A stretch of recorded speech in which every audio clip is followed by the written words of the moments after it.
All right, testing. Hello, everybody. Welcome back to our Arc 6 readings of ReZero. We're doing chapters 87, 88. We are 2 chapters away from finishing Arc 6. We are incredibly ecstatic because, oh my god, are we burnt out from this arc. Yay! Couple things before we get started, bring everybody on. Just so you all know, today I updated the membership tiers. So there are multiple options you guys can pick. We have a cheaper option now. We have 2 cheaper options. So if you just want to support us and get early access to things, you can. The tiers go up. I think I put them in USD because it's a little more accessible for more currencies. So it should be, you can go for the highest tier if you want. You can go for the lowest tier. You're going to get the same results. Either way, it'll just be early access. It's just how you want to support us. Of course, you can also support with super chats. You also do not need to do any monetary supporting. Commenting, subscribing, liking, and leaving a comment is totally fine too. So thank you guys for doing that. We will have our season finale, or I guess our arc finale of Arc 6 this Saturday. We were going to read the first chapter of Arc 7. However, the very last chapter is 56 pages, which is twice the length of our normal chapters, and we have another chapter to do. So we may save Arc 7 Chapter 1 for a different day, but you will still get the end of Arc 6 regardless. We're aiming to post all of our Arc 6 content, like the real finalized versions, hopefully, if we're lucky, by the end of this year, if not early into next year, and getting right into Arc 7 right after that. So, yay! We're waiting, I think we have like one more week until the end of Phase 5 of Arc 7 is due. Yeah, I think it's Phase 5 we're on. So we should be getting half of Arc 7 ready to go for us to edit in the next couple days. I'll be checking then. I took a little bit of a break. I needed some time. But now we're back. I think that's it for updates. And the boys will be recording a podcast episode for the continuation of Arc 9 this week, as long as nothing comes up. So yay, lots of content for you guys. Without further ado, let's bring on the cast and get started. Y'all are live. Yay! Hello. Hi. Hello. Hello. Hola. Hola, ¿cómo está? Hola, hola. Oh my, that actually caught me off guard. Oh, no. Sorry. That's the only Spanish I know. Please don't answer me. No, it's not that. It's that it was really good. That's what got me off guard. I'm shit at Spanish, but I'm also shit at English, too. That's the only thing I can say, so don't. Well, you say it damn good. Thank you. I poured all my points into that one thing. Good. We did beat the anime. That is right, Jay Dudley. We beat the anime. That is what That was the matters. only Eat it. goal. And holy shit, are we tired? Yes. Yes. But we did it. We did. Without further ado, Connor, you are first today. What? No, that can't be right. Yeah. Hi, I'm Connor. I'm It your is. voice of Rom and Julius, and I had my 2 named chapters in a row, or not 2 named chapters, but 2 great chapters in a row last time. Go and check it out if you didn't. Yeah. I'd first recommend listen here and then go watch it. Oh, yeah. Oh, yeah. Well, if you haven't watched the last Important ones, then caveat. you probably should go and watch those first. Otherwise, you'll be confused on what's happened. Julius does not do a great job of recapping in these chapters today. No. In fact, he does specifically and notably a bad job at it. And we love that for him. Okay, my turn. Greeny here, one of the editors of Studio Reverie, and honestly, I am pretty much excited that we've reached the end of Arc 6. Woo! Woo!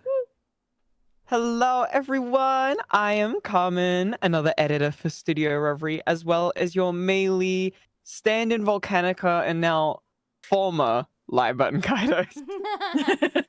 Rip. It's me, your girl, Kyle's McGiles. I'm Amelia. I think I'm a little bit of Shala today, not just a pshang. I think I should also be Anastasia. Yeah, I think that's it. Hi. By the way, on the topic of Shala, Kyles, I went and fixed any mention of Titanic Scorpion for you Oh, before I we started. fucking love you. Thank you. You have regained your favor in my eyes. After what you said a few Control F minutes ago, and I don't Titanic. remember what it was. See, this is why I can get away with that shit, because she doesn't actually remember whatever. I fucking hate you now. I hate you. I changed my mind. Hello, everyone. It is Tealdi. I am narrating and being substitute Betty, I suppose. And that's it.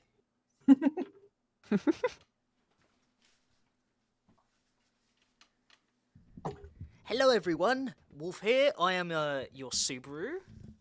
I'm also a co-host of the ReZero podcast, which we are again recording soon. We're recording some Arc 9 content this Friday. I have got a lot of Arc 9 binging to do tonight, tomorrow, and the day after.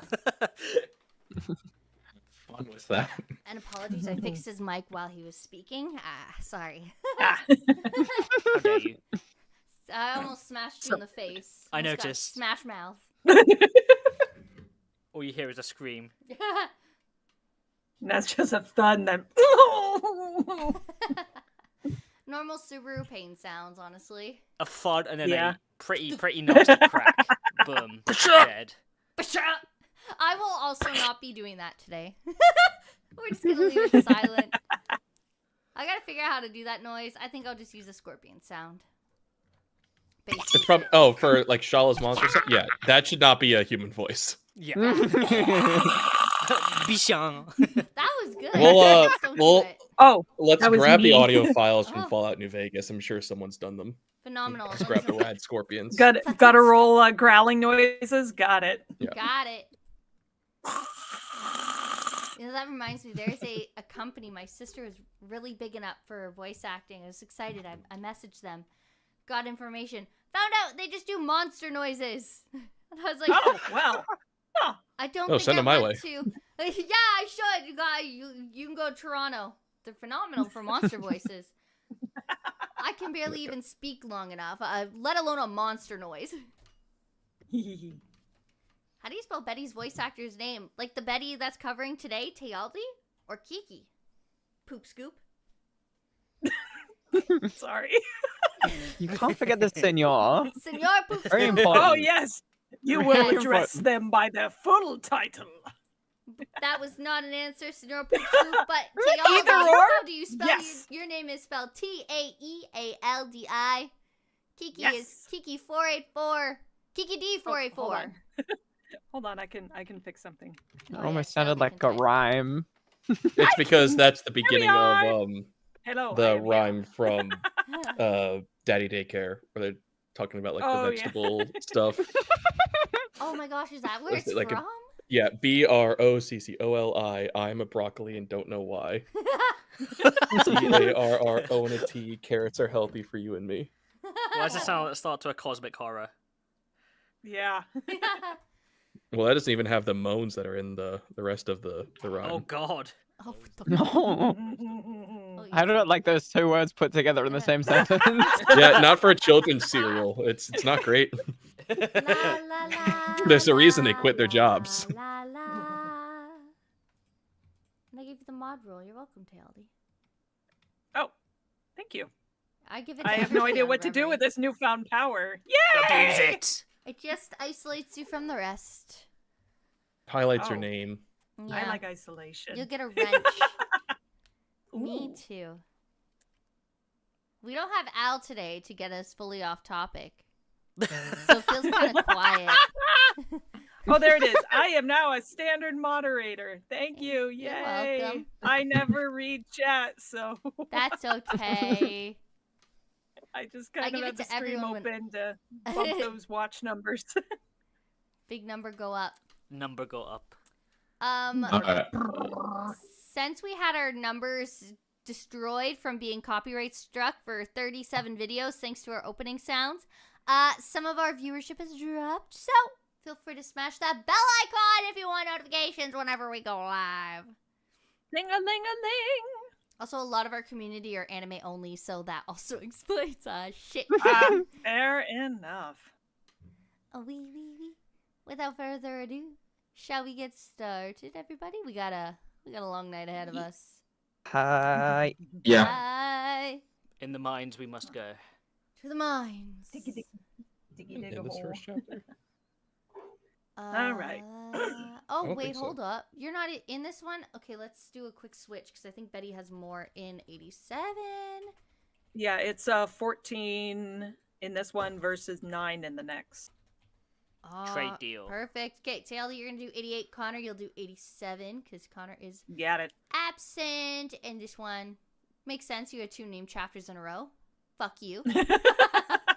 No, one named chapter, one awesome chapter. One awesome chapter, which is essentially a Fair named enough. chapter. Julius is not named a good loser.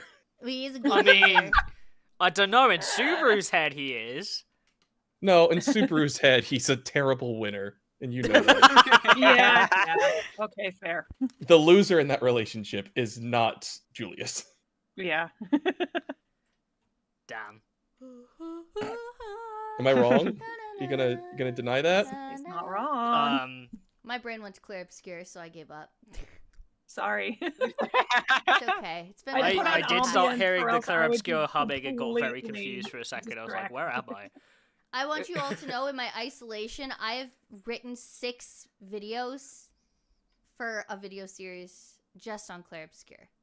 I've spent Wow. about 100 I plus haven't gotten hours to in the play past it 2 yet. weeks just sitting and reading books alone. This is where I've been. My I'm life back. by proxy has become about Claire Obscure. I've just ignored him for the past 2 weeks. I've been Sorry. banished to the So I corner. can look forward. What you're saying is I can look forward to a good time. Yeah, good Got thing we're it. finishing arc 6 before all of y'all get on that. I won't be able to get on it till like December. Yes, Connor's the same. I'm already in danger with at least one of my classes. I will fail everything. I'm in If I danger. start playing, I'm in a lot of danger. I didn't even look at the assignment that's due a week from today, and it's like, oh, I need to submit 4 instead of just 1 this time. Oopsies.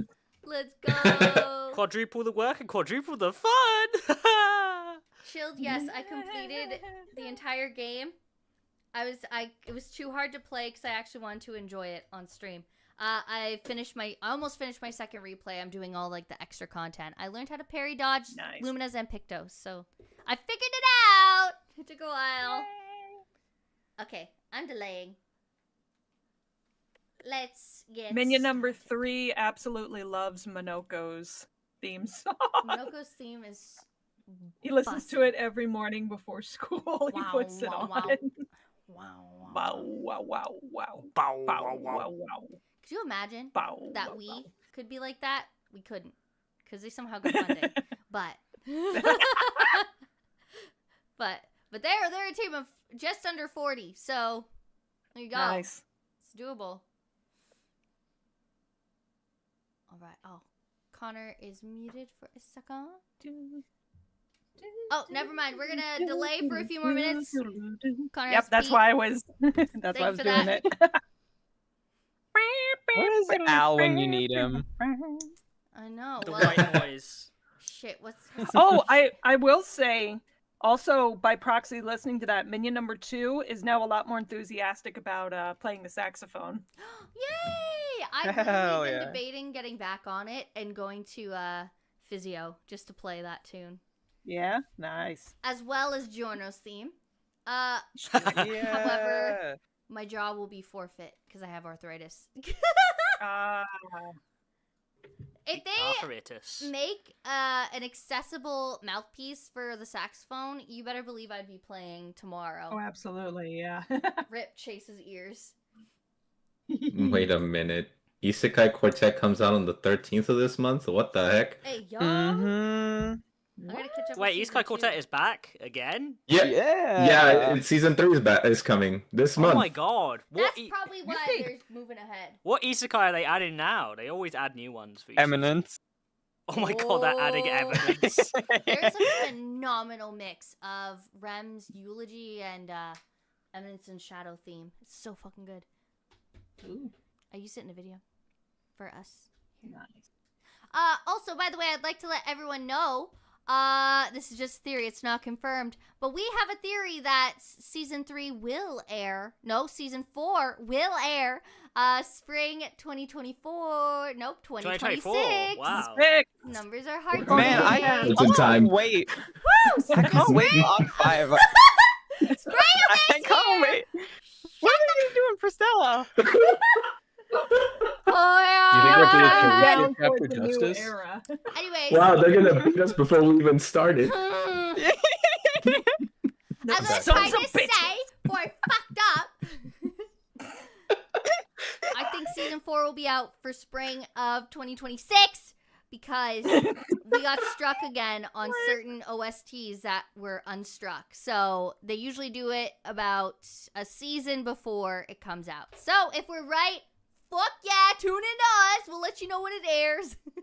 If we're wrong, don't not- quote me. Too bad. Yeah, too bad. Reckon we'll start up the reactions again like we did for season 3. Yes. Oh, I can't wait to watch those. They're so fun. They're amazing. Mostly because it forces us to watch it every week at the same time. Otherwise, we forget. Which I know is silly. But... I noticed that Connor and Wolf were both silent. I don't know if they want to, but I'm going to force it. No, I'd love to. Oh, I'm good. fine. Okay, good. I am trying to make sure I'm doing Subaru lines correctly in my brain. I'm figuring it out. You know what? I'm gonna make the call and the guess now that Subaru's birthday, April 1st, 2026, is going to be the first episode of season 4. That's your call. Can they wait that Yeah, that's my long call. for spring? Oh, I guess spring season starts in April, yeah. Typically, it's April, and that's Mhm. the 1st of They- April. It's on Wednesdays like it was before. Mhm. Birthday, Subaru. And that's great if that's the case because we'll start Arc 7 by that point if we hit our goal. So, woo! Fuck yeah! Hooray! Yippee! Yippee! Our current goal Huzzah. with the editors is to start putting out Arc 7 on our 5th anniversary. So what we'll be doing for Arc 7, just to give us another second before we start, is it's going to be completely pre-recorded. Now we'll see if we actually do Arc 7 Chapter 1 just because we said we would and we have our Arc 6 staff, so it might be easier to record. Don't know yet. We'll keep you posted. But we will be doing like kind of what we did with the pre-recorded chapters of Arc 5, where we have a live premiere the day it comes out, and then we'll go live immediately after and talk about that chapter. So it'll be whoever shows up, probably on a Friday or a Saturday. We're probably going to do Wednesdays. We'll put an asterisk. When we return after Arc 6 with Arcs 2 to 4, we're going to have open to all of our new staff. Any of our people on the cast will join us for those streams. But we're only going to be streaming once a week once we come back with Arcs 2 to 4. It won't be twice a week anymore. Just to give us a little break because we have the podcast and eventually we'll have the live reactions again and all that good stuff. And we need time to actually do recordings for 7. Yeah. Yes. All of Arc Mhm. 6 really needs a few minutes to catch up on that because we're all behind on our recordings. But we've been doing And- this.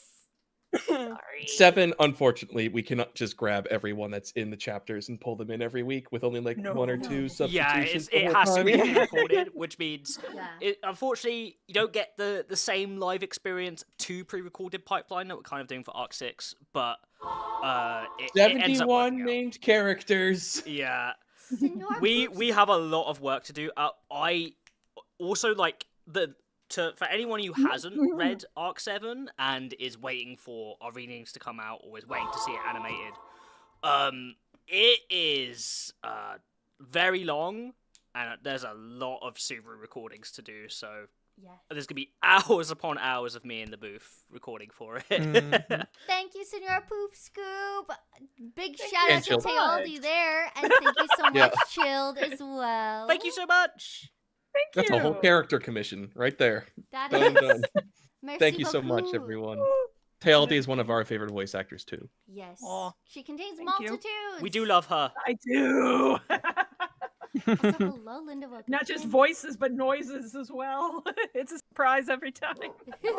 And yeah, Wisp, the Arc 7 chapters are like very, very long. Yes, Mhm. insanely Like long. the first chapter is already like one of the third longest that we would have recorded for 6.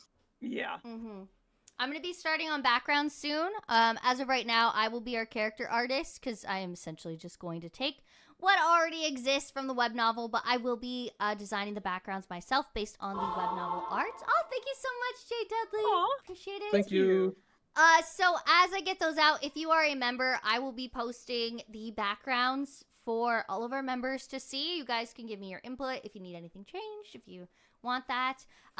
For the sprites, as I come out with them with different expressions, I'll also get some advice from our members. So a little incentive if you want to become a member. You'll get to see those a little early. But that is what we're going to do for visuals for Arc 7. And Arc 7 will be a full visual novel format. Arc 6 is going to be a mix of visual novel and pre-recorded, like we have with the black screen, the text, and maybe the odd image. It's going to be more of an audio piece, which means Kyle's will be setting up Studio Reverie on Spotify again. So you Spotify lovers will have that. Woo! Thank you so much, Unknown Ranger, as well. We appreciate you all so much. Oh, thank you. I know what that currency is this time. Good job. Yes. Woohoo! We are now informed. Wee-hee. All right. Don't worry, Wispa. We'll Rewrite. be having a new schedule. Hmm. We ready to get started? I think Yes. so. You good? I suppose. My cousins just walked in. So, 1 second as I adjust the audio a little bit. All right, when you guys are ready, I'm going to be completely muted. Go ahead.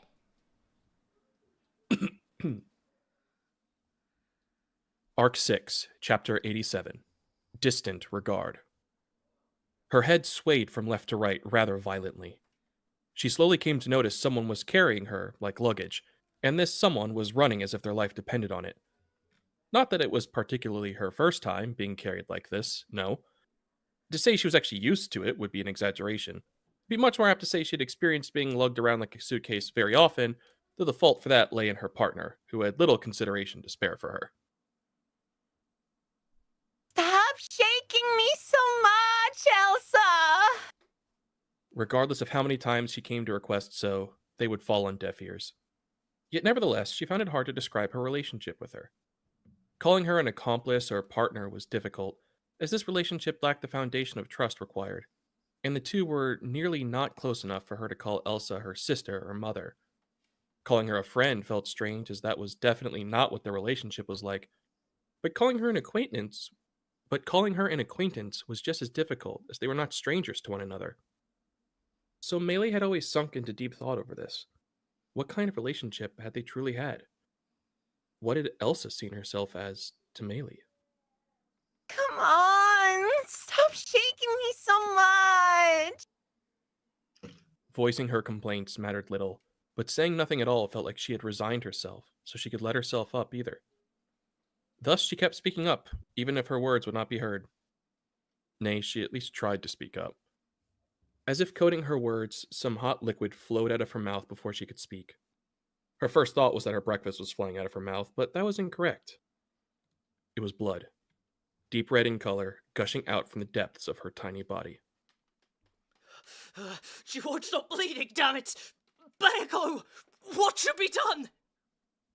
For now, just make sure she throws up whatever blood is in her throat completely, I suppose. Things will get much worse if she suffocates, in fact. Voices of a boy and girl yelling at one another rung around her. Then her body was abruptly tilted to her side. With a violent coughing fit, blood streamed unendingly from her throat and lips. Something touched her lips, and the blood clotting in her throat was quickly sucked out. It was just in the nick of time, as air finally filled her lungs and rushed to her brain.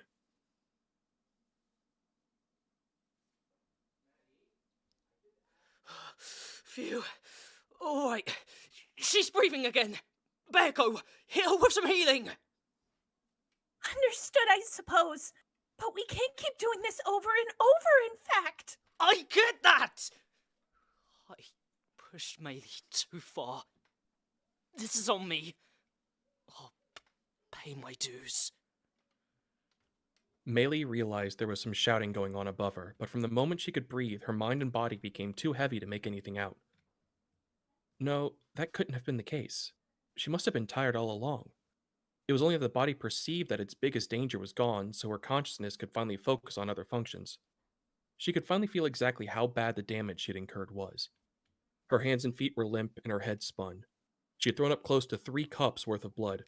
She felt as if her entire body were ablaze, but she could pinpoint that the origin of these vicious flames was her back. There was something wrong there. Something very wrong with her entire back. That was likely the reason why she was unable to move her body and continually throwing up blood, or so she thought.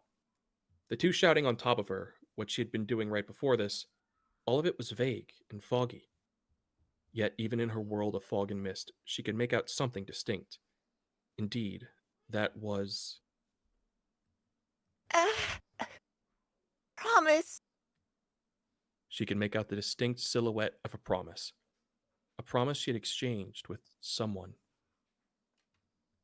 The moment the giant scorpion had changed its color, the light it had fired then was the greatest it had until now.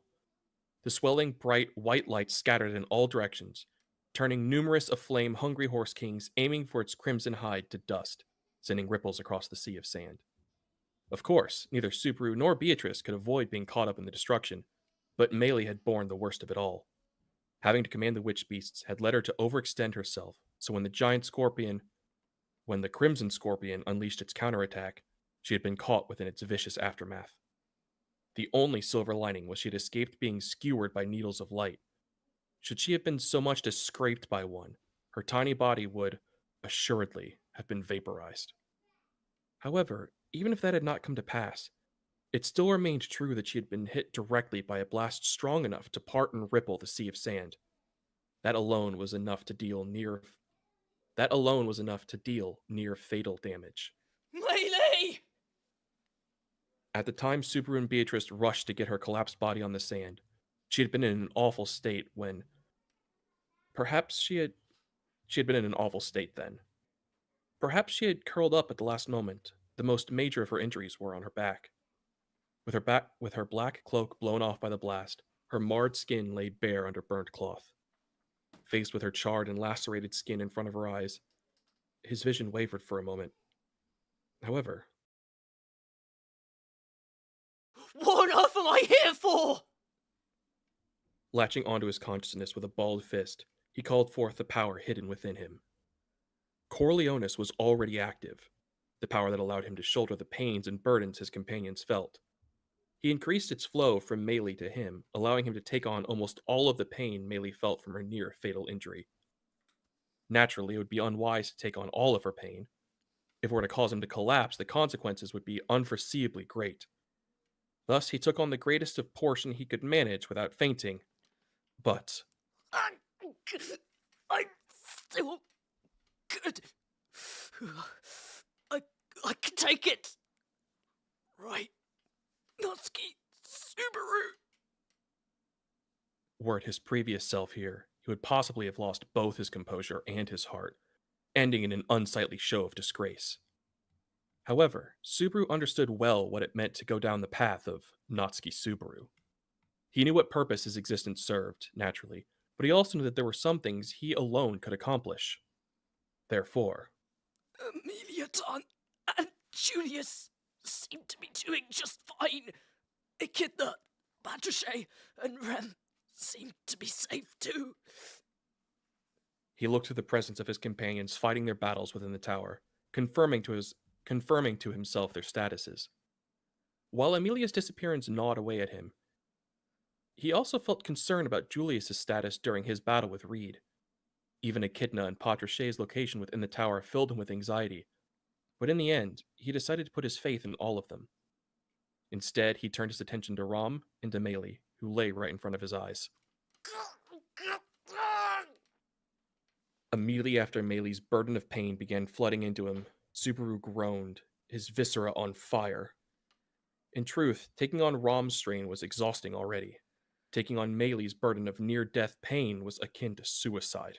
This is bad. He had thrown out his words with vigor, but could not find enough of it to push his limits further. Thus, it came down to him needing to reduce the flow of burden from Rom to him, to take on more of Melee's pain, who was near death. Rom, being as sharp as she was, would likely be able to deduce his reasoning from that alone.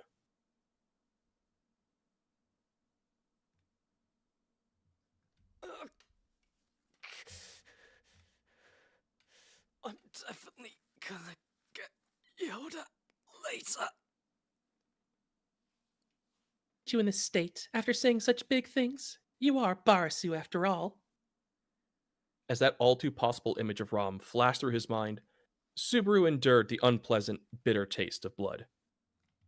Even though Corleones could only take on the mental, not the physical burdens of others, the spread of the taste of death in his mouth was a sign the feedback was indeed affecting Subaru's body, rather than it being merely psychological. The effect of the mind on the body was far greater than he had imagined. He had heard that should a person believe there was a hot iron rod pressed on their skin, burns would appear. In other words, taking on Meili's excruciating pain meant he would experience it, and his body would reproduce the source of that pain. If he did not exercise caution, it could lead to the origin of two corpses with the same cause of death. Yeah, I'd really like to avoid that. He spat out what blood had accumulated in his mouth, then stood up with Meili's body on his shoulder. Then he ducked below a Hungry Horse King's flaming sphere, running away as Beatrice shot a few arrows of purple to keep it at bay. The Hungry Horse King that came attacking just now was the one Subaru and Beatrice had been riding on. As soon as the situation took a turn for the worst, the Witch Beast had seen its chance in chaos and betrayed its new comrades. Not. It was simply that Meili's divine protection had worn off, resulting in the Witch Beast returning to its usual cold and bloodthirsty demeanor. Without Meili's command, Witch Beasts were enemies of mankind, who would regard Subaru and everyone else as enemies. Such Witch Beasts lurked under the sea of sand in numbers uncountable. Meili! Meili vomited more blood as Subaru carried around like loose luggage, desperately avoiding the lunging witch beasts. She was having a coughing fit as she retched blood, and his frustration at the situation grew only more as he watched the color drain from Meili's face. He had no leeway to settle down and heal her, and if this continued... Shit! She won't stop bleeding! Bayako! What should we do? For now, just make sure she throws up whatever blood is in her throat completely, I suppose. Things will get much worse if the blood clots there, in fact. Beatrice made sure none of the witch beasts dare come closer as she tried to keep up with Subaru's bigger strides with fervor alone. Within that time, Subaru shook Meili, trying to get her to cough and expel all the blood in her throat. However, Meili's complexion didn't change, and the trickle of blood flowing out of her didn't stop. With no other way out, Subaru curled his fist into a ball and pressed one end against her lips, then tried to suck the blood out of her throat through the other way.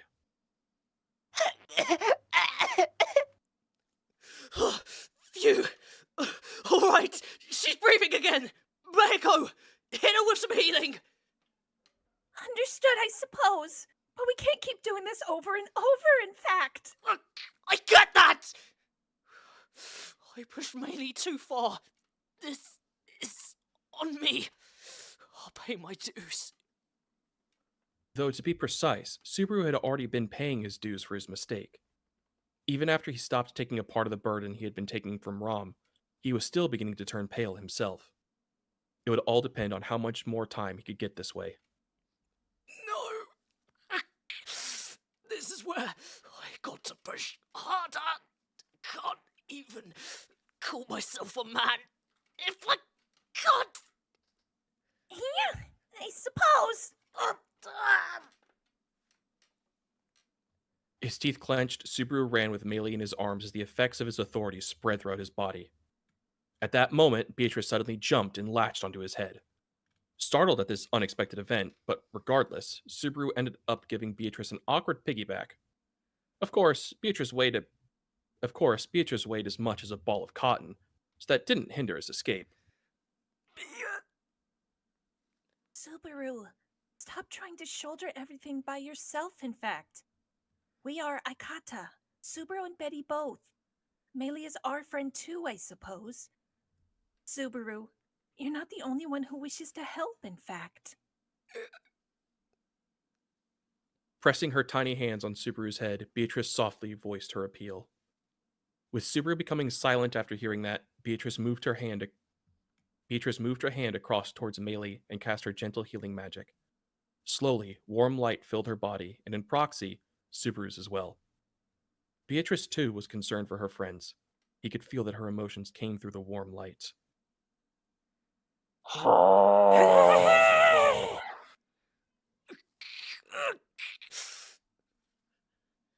Behind them, the witch beasts continued their battle against each other. Fortunately, even with Melee's divine protection having worn off, it seemed the hungry Horse Kings had no desire to make peace with the Crimson Scorpion immediately. Same went for all the other witch beasts. The Crimson Scorpion's giant pincers and long tail all smashed away half the witch beasts that stood between it and Subaru's group. Then again, the other half was aiming for him, so there was still no time to rest. What other choice do I even? Truth be told, it wasn't as if he had no other choice. While there was no way to emerge victorious immediately, he could indeed make use of Beatrice's wish to help Melee to improve his chances. However, he hesitated to carry it out, because he did not know whether it would be possible to put it into practice without trying it, and because the inspiration for that technique had come from the worst of the worst. But Subaru, if your concern for Betty is why you're hesitating, then don't, I suppose. If Betty isn't the reason, then we can apologize to them later. Together, in fact. Betty wants to share in your pain, in your joy. Don't leave Betty out. That was one of the clauses of our contract, I suppose. Subaru didn't know what expression she had seen on his face, but Beatrice exploded with anger regardless. Because she was riding on top of his head, he couldn't see her expression. However, he could tell that even if she was puffed up with anger, this little girl he proudly called his partner looked adorable. Precisely because of that, her words offered Subaru the courage he needed, spoiling him.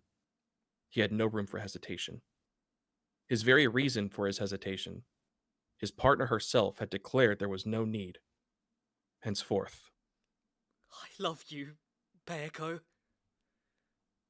Betty loves you more than that, in fact. once they expressed each other's affections, Subaru gently laid Melee on the ground. In his heart, he decided he would, at no cost, allow this life to be lost. Corleonis, second shift. Bestowing a new name onto what he himself had christened Lion's Heart, he changed gears within himself. By doing so, he amplified the effect of the authority that exerted itself on him, the little king. He had been scolded for being a king who carried the burdens of his subjects all alone. Having said that, this was not as shameless as the greed of pushing one's burdens onto another. Therefore, what Subaru desired as a result of his authority, what Subaru desired was to share his burdens, together, with those who stood alongside him. In other words, Second shift. Division of labor. the burdens that Subaru alone carried with his whole body, he could now share them with his comrades. And at this place, at present, Subaru, Yeah. this is incredibly taxing, I suppose.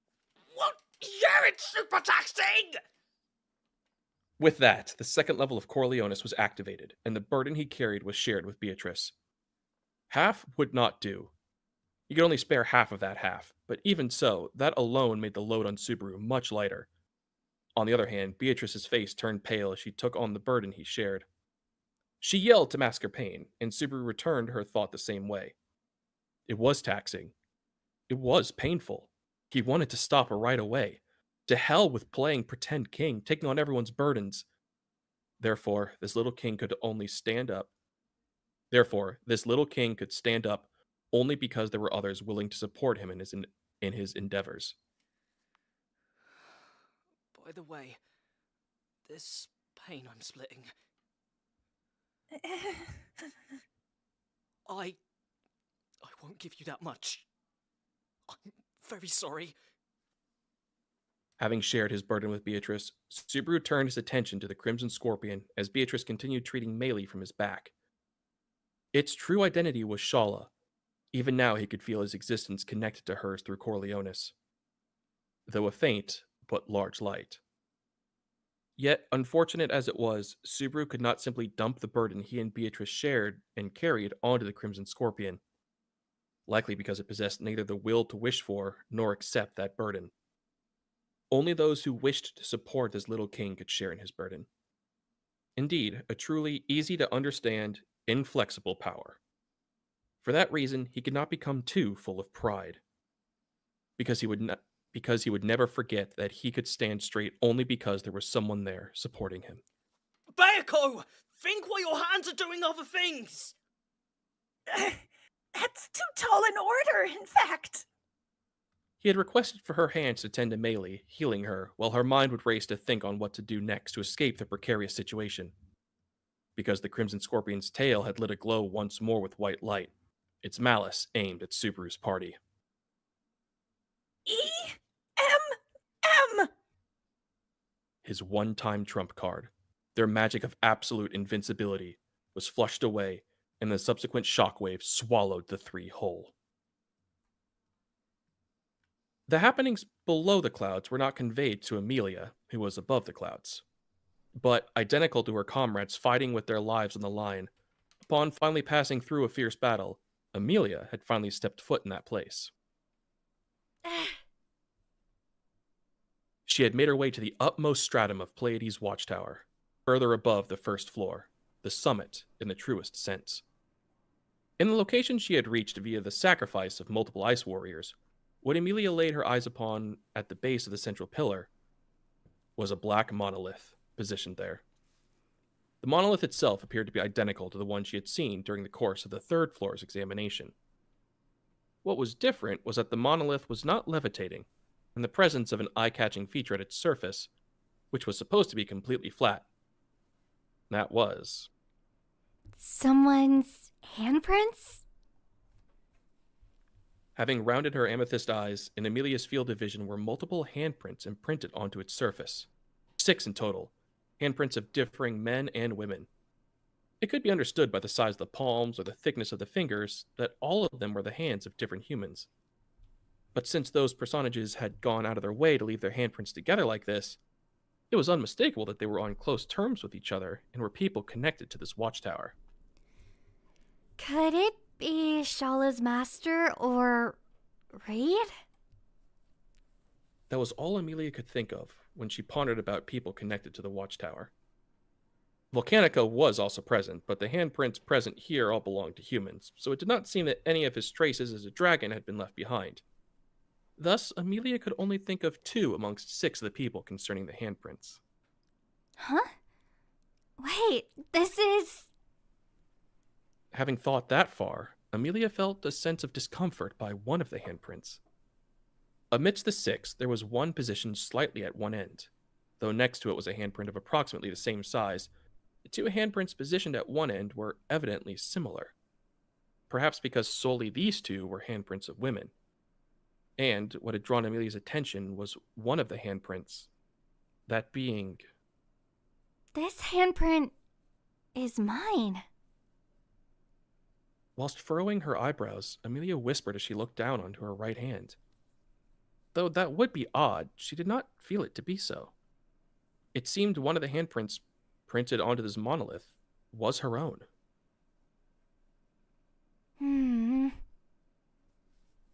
Inhaling a deep breath, Amelia faced the monolith, and in order to dispel her misgivings, she reached for that handprint with her own right hand. It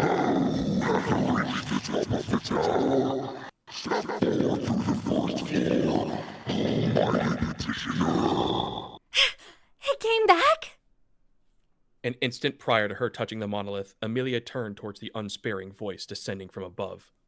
And once she did, what she saw was Volcanica flapping his wings, descending and positioning itself on the utmost stratum, having agonized tempestuously after having the white scale on his throat touched by Amelia's ice warrior. Facing her back towards the monolith, Amelia once again confronted the divine dragon. The battle to climb the pillar had been immensely arduous, but if it were to be resumed here, then she would be forced into an intense struggle. The place was spacious in itself, but the uppermost stratum space was far narrower than that of the first floor, making it difficult for her to scuffle. Also, it'll be really problematic if the monolith gets broken. The monolith's durability was unknown. When she had encountered the monolith on the 3rd floor as well, she had been stopped from striking it by Julius and Rom, so its tenacity remained unclear. However, no matter how sturdily should it be built, Amelia did not believe it could safely withstand a blow by the might of the divine dragon. If you hit it, it'll surely break. So, I can't let you do so. And conceiving that thought, Amelia summoned 7 soldiers of ice in her environs yet again. The ice warriors had been thoroughly shattered in her way to reach the utmost stratum, but identical to Amelia, their expressions were brimming with determination, reassuring. Matching in with them as they wielded weapons of ice, Amelia had 2 ice swords in her hands. And in unity with the 7 ice warriors, she plunged into Volcanica. let's go, everyone! Volcanica has a weakness in its white part of the neck! Since it had displayed such a vehement reaction, that white scale was Volcanica's weakness. Though she did not wish to go as far as to wound it, should someone reach merely for touching it, Amelia would be able to obtain time for examining the monolith. Huh? The subsequent instant, Amelia spilled her voice upon the gyrating reversal of her above and below. Far too sudden for her to judge what had occurred. There was merely a nimble sensation of contact at her feet, having priorly stepped ahead in order to advance. That too, so faint that she had noticed its touch only after being turned upside down. And along with that, the 7 ice warriors in Amelia's presence, who had been turned upside down, shattered instantaneously. All of them had their heads shattered with skill, transforming to mana, unable to resist. By the point of having sensed that by her skin, Amelia took notice with a shudder. This just now had been Volcanica's tail. Volcanica's tail had swiftly swept Amelia's leg, and that very same tail had smashed the heads of the ice warriors. Her throat froze upon comprehending that a singular, swift whip by the tail had realized that. This was in an entirely different league from the surprise attack Amelia had managed to guard against in an instant. If Subaru's whip counted for 1, then Volcanica's tail whip counted for 1,000 or 10,000. Such was the margin of difference. Even Amelia would have been mercilessly defeated before that enormous attack. Thus, she held a doubt. Why did he go soft on me? For Amelia, he had swept her legs. For the ice warriors, he had shattered their heads. What was the cause of the difference? It could not have been that he had retaliated against them because they possessed faces identical to what had earlier touched his white scale. That seemed unlikely. Having thought far, Amelia remembered she had not escaped from the circumstance of having been turned upside down. Oh no. As she was about to slam headfirst onto the floor. Once again, Amelia's legs, who was midair having been turned upside down, were struck with a soft impact from the side. Ah! Halfway reversed from being upside down, Amelia made a dangerous landing. And, having raised her face, she made an expression that conveyed she had been in danger.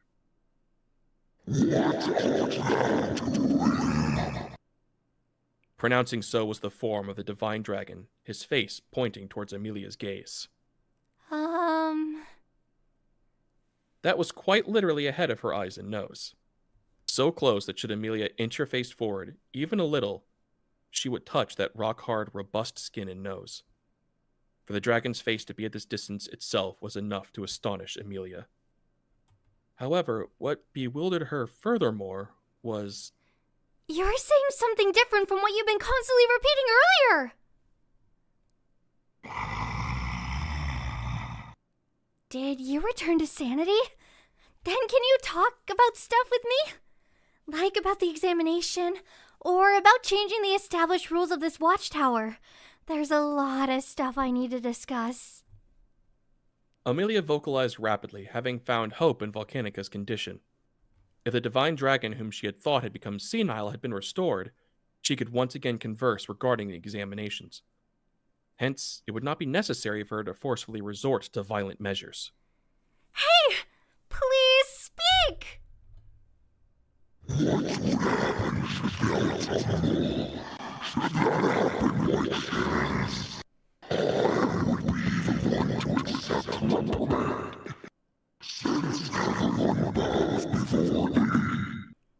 Volcanica? Anxious about the circumstances of everyone within the tower, Amelia desperately implored, while Volcanica once again pronounced words that were not a repetition. However, as the content did not seem to correspond as being a response to Amelia's words, her bewilderment augmented. However, dwelling in Volcanica's golden eyes as it gazed at Amelia was a calm hue. Unlike the ambiguity akin to vacuum from just before, it had the light of emotion. Gently, calmly, he intently gazed at Amelia as though with affection.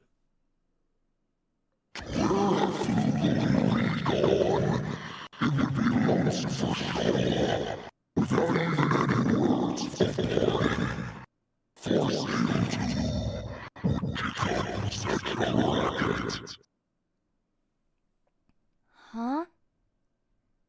With his tender eyes maintaining his gaze at her, Volcanica resumed its words. What the dragon had recited with a regard of viewing something distant were the names of Flugel and Reed, along with Shala, followed by one more person. Though it could not be distinctly ascertained who that was, unless the family name was also asked, Amelia had remembrance of that echo. If that Farsail was as Amelia remembered,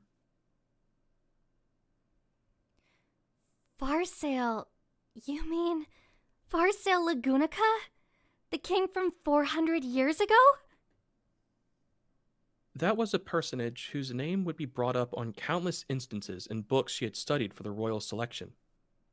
Farsail Lagunica, the 35th king of the kingdom of Lagunica, and the great man who had ruled the country 400 years prior, during the era of the witch.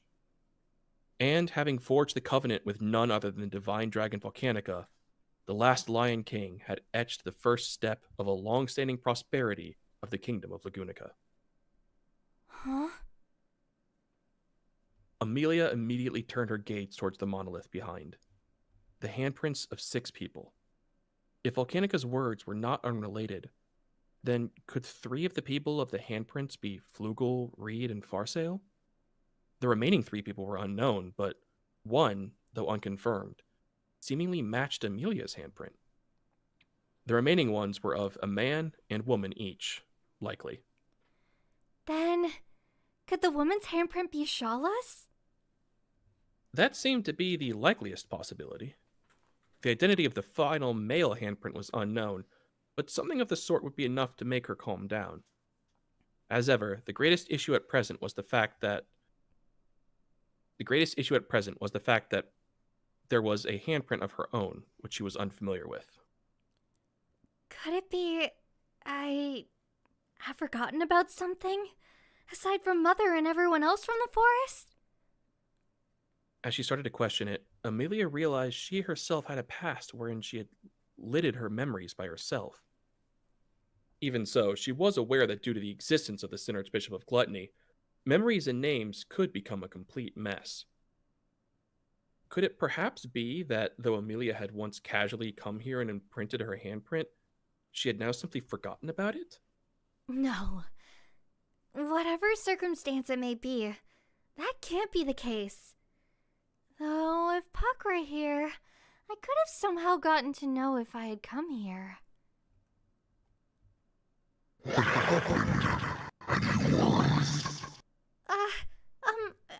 alright. Thank you for worrying. Thank you, but... Ultimately, sensing the dialogue established with Volcanica to be a dodgy one, Amelia was left in a bind. It was far better than being hammered by its tail or forelimbs without conversation, but the situation of stalemate pertaining to the examination remained the same. Amelia pondered, just what should she do? If something is the matter, it needs to be come up. If it is not distress, then I shall take it away. Stop. Referred to as such, she inhaled.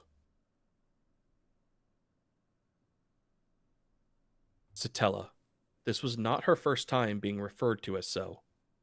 Silver hair, amethyst eyes, and being a half-elf.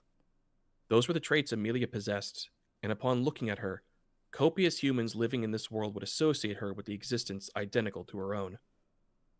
What remained was simply the difference of what it ought to be called. Some called it Satella, some called it the worst calamity, some called it the Witch of Envy.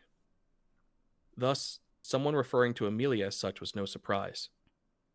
However, what was mysterious was that Volcanica had called Satella's name with deep affection. After all, the trio of Volcanica, Reed, and Flugel, the last one whom had shoved his own achievements onto Shala, were the ones who had originally sealed Satella, referred to as the Witch of Envy. Then why would it, towards her, Why would you speak to the Witch of Envy with such kindness? doing so genuinely, she questioned that way of referring to her somewhat indiscreetly. To name it as stimulation for the present Amelia would be quite stringent, but at the very least, when viewing the situation objectively, she realized this single phrase had become the origin. Or perhaps both Satella or Witch of Envy could have been adequate. Some called her Satella, some called her the worst calamity, some called her the witch. And Amelia had referred to her as the Witch of Envy. That was... Alteration was yielded in Volcanica's distant regard.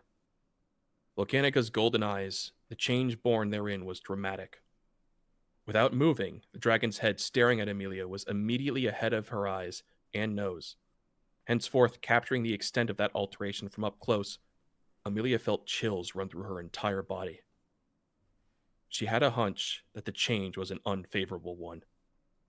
Having been raised in forest, Amelia possessed the experience points named as having grown amongst the wild. She had seen countless animals and witch beasts completely change in situations such as this one. Abiding by that intuition, Amelia jumped back as though she had been flicked away. That had been the correct answer. That instant, the air before Amelia's eyes burst open. Not an exaggeration, quite literally, the space constricted, then subsequently became swollen and burst open. The phenomenon of unknown principle was peculiar, as though space itself had rolled over, and she had been in its location. And had she been in its location, she would have been mangled, regardless of how powerful a defense she put up. And it had occurred on the location Amelia's head had been. Had Amelia been even a fraction of a moment late in lowering her head, she would have died. After having climbed up to the top of the tower, Amelia had been in countless near-death experiences, such as the tail whip and the twisting of space just now. She had perhaps never been in a situation wherein her life was endangered as much as this one. But since everything is working out, that may mean I can really pull it off. If the element of fate, being her ally, was letting Amelia live, then even every single breath Amelia was taking was the boon of good fortune. She positively interpreted the situation so. Should she not do so, she would start losing heart to the subsequent changes in the situation, because...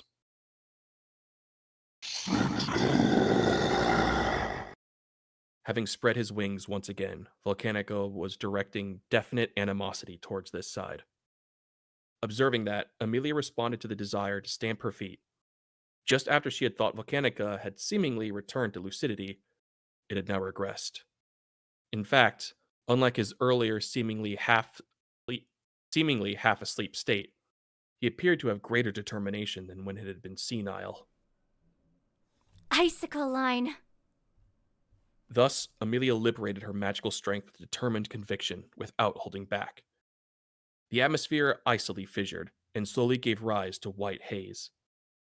Though this was still the uppermost stratum of the watchtower located above the clouds, it glaciated the world in white. Making sound, what were slowly generated were arms of ice, pulling out lances as they stood on the floor, slowly turning around. Amelia faced forward. Once again, she had prepared to battle against Volcanica. However, if the strike which had swept Amelia's legs had been a serious gamble on Volcanica's behalf, then she did not know if she would be able to deal with this previous attack. Strength in an entirely different league compared to when it had been senile. No, it seemed to be senile even now. But Staring into the opponent's golden eyes straight ahead, Amelia could not label Volcanica's attitude as simply being senile. After all, Volcanica's eyes were brimming with sadness, bitterness. Satella. Indeed. Satella. We must stop thee, who has been reduced to the witch of envy.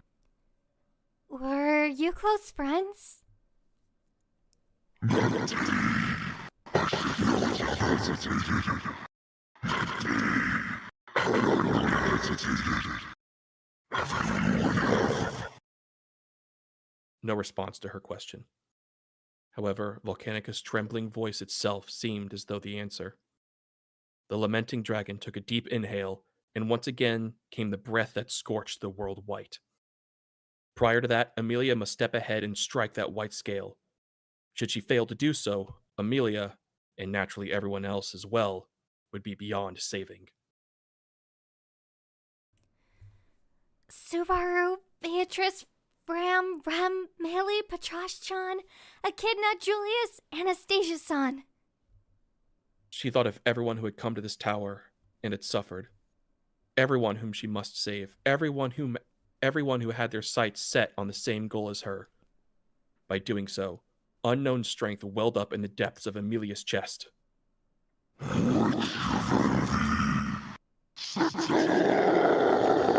No, that's wrong. I'm the Witch of Glaciation, of the Great Elior Forest, Amelia. Whilst bathing her entire body in the welling strength, Amelia responded with a loud voice to the divine dragon, who seemed to be misunderstanding her with someone she was apparently similar to. Let the opponent be the divine dragon or whatever. Amelia had everyone by her side. Thus, Even if it's just my name, remember it properly, okay? the final stage enclosed on the Pleiades watchtower, as a light erupted simultaneously below and above the clouds. Yay! There we go. Woo! Wow! Thanks for joining the hosting company, Common. Thanks, Common. Welcome aboard. Also, thank you for adding me, Common. I just saw it play halfway through. It was too quiet at first, and then it got too loud. Mm-hmm. It fixed after the first line. I Yeah. figured. Perfect. It's because I fixed it. Yay. My cousins came in partway through the chapter, so I've just been, like, adjusting. You were fine. Well, what do everyone think? This is a big lore-heavy chapter Yeah. of Yeah. big lore. 6 handprints, one of which matches Amelia. Yes. We will have captions for you, Wispa Bun, but we can read out what Volcanica just said in brief.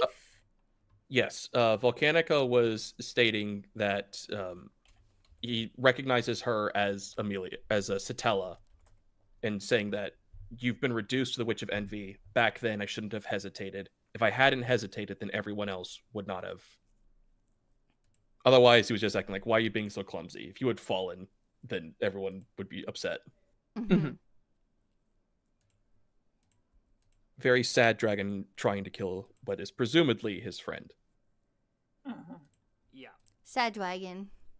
Sad dragon. Sad Much better dragon. website. Sad. Also a Someone give this mention dragon a hug. of a character called Farsale. Yeah. Yes, Mm. Is Farsale. that the first time we've heard his name? It's the first time you've heard his name. Yes, first time I've heard his name. Okay. So first time in the series we hear it. Correct? It's not like a EX novel, not like a No, if. He's mentioned in an EX novel. Oh, Yeah, okay. he is. Okay. Thank But you, Chill, another for doing that. important character that we don't hear about too much in the legends. No, Yeah. Another not very 400 years ago. And they're all besties. And Amelia is the Witch of Glaciation. Yeah, but that's just like a That's a she's self-proclaimed title. she's taking Yeah. back the slur of witch for her own purpose. Yeah. And it's bumping. Just say it's bumping. Yep. The Who said fuck? bumping in this day and age? Says that anymore. Lots of people. Lots of I'm people. sure. I can confirm. Mm-hmm. Wisp, you're probably right, but there is also the possibility that those handprints are just marking who's made it to the top of the tower or not. Mhm. She did make it to the top. She is like marked as like, hey, like you've come forward. So maybe it is Satella's handprints. Maybe it is just Amelia's. Who's Who that? knows? Oh, Chilled saying, more reason for Chilled to believe in the cycle theory. I agree. I'm still so firmly in the camp of Amelia is not Satella because if she is, it damages her character arc drastically, and I'm going to Mhm. die on that hill. Well, isn't Yeah, cycle and he theory would- like cycles happen never and did you that. see repetitive things? There's different interpretations of what the cycle theory would mean. Does it mean that this event that happens, that is a big changing event in the world, happens every couple centuries or so? Or is it these exact events repeat themselves like every couple Like, hundred is it the years or so? same people with Yeah. different names doing it again? Yeah, or is it Which- is it more like a symbolic thing? Mm. Yes, Wisp. This is the tippy top. She's at the very top of the Yeah, tower. the Tippity top. She made it to the quote unquote first floor, during her last chapter, but this monolith is like at the. If you imagine like the Empire State Building, the monolith is like at the base of the antenna that goes up. But yeah, this is a very cool chapter for the lore. It adds. I remember when this. I think I was reading this when this initially came out, and this was a crazy chapter of just the lore drops of what this could potentially mean. Yeah, so much all at once, too. Yeah. Out of the blue as well. You go from a Subaru activated a new strand of Corleones to, oh, let me just drop 400 years of lore right on you, Amelia. Subaru actually accepting that. You know, I'm not using this power the way it's probably meant be to be used. used, Yeah. which is to distribute my pain amongst everyone else so I can be super cool. But I've been doing it this way regardless. Yeah. God, I'm selfish. Which Then gives feeds into less than a Reverie. quarter to Beatrice, and it almost completely floors her. Yeah. She's tiny. Subaru's It maxed out with sucks, pain in tolerance fact. stat. Yeah, no, very, very little. Also, I think it's very funny that every time Beatrice's weight is mentioned, it's less than the previous time. Yeah. It's just gonna be a I grain of was thinking the sand. same thing. Like, it's gone from, like, she weighed as much as a kitten to she weighed as much as a pillow to a bundle of feathers, and now it's a ball of cotton. You just yeet her across the room. Next is going to be she weighed as much as a single atom. I actually feel lighter now that Beatrice is on my shoulders. Huh. Oh, what a thought. Betty is travel size for your convenience, in fact. Convenience, in fact. Briefcase Betty. But yeah, some really cool lore, some cool usage of an authority from Subaru that we haven't seen with him doing anything else. Like, it just shows how compatible he is with the authority, with the witch factor. of Yeah, greed. it's Mm-hmm. he is greed. He is a Yeah. greedy man. But he is not pride. Tape had to specify that in this Yeah. chapter that Yeah. it isn't pride. It's so funny seeing Tapei course correct when, like, I reckon I'm pretty sure this was about the time when was it when season 2 was airing that this was getting finished up? Maybe. I think there was a big gap between this next chapter and the last, either the very last one or the last two that season 2 aired during. Yeah, there was a huge gap, but it Like a year. and it was about shit. I think it was 4-5 years that Tapei was working on Arc 6 in itself because he was working on so much content around ReZero rather than the main novel itself for a long time. But yeah, it's really interesting to see like him being like, he's not pride, guys. Come on. He's still trying to reel people in after all of Geese's comments in Arc 3. Let's see. Arc 6 Chapter 1 came out August 15th, 2017, 2016. 2015. Oh my god, yeah. Oh my god. That's only 3 years 2015? after it started initially releasing. Yeah, 2015. Shit. That's older than minion number 4. Oh, Holy shit. The that's the year I last left chap, high school. let's see.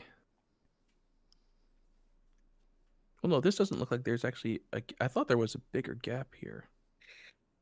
Oh, there is a huge gap, but it's not as big as we previously thought. I'm just so glad I didn't Uh, read it while it was being written. It was between 79 and 80, which is Ready, Set, Go, and Death of the Spirit, that there was an 11-month gap. That's that was right. God. Yes. that Oh. was the entirety of COVID. Yeah. Oh yeah. Between November 2019 and August 2020. Almost a year. Thank you, Thanks, Jack. Jacob. Jacob. Oh my gosh. That's how you say it. Jacob. Thank you. Thank you. Can Yeah, you- so big gap Yeah. between that for season 2 to come out. Oh my god, the fact that 2020 is almost 6 years ago. Jesus Christ. Yeah, my 6-year work Really? anniversary, which is January of 2020, is just around the corner. Oh my Holy god, shit. really? Yup. Damn. Okay. That is longer than I have spent at anything. No school, college, job, or anything else I have spent more than 5 years at. Much time and dedication to.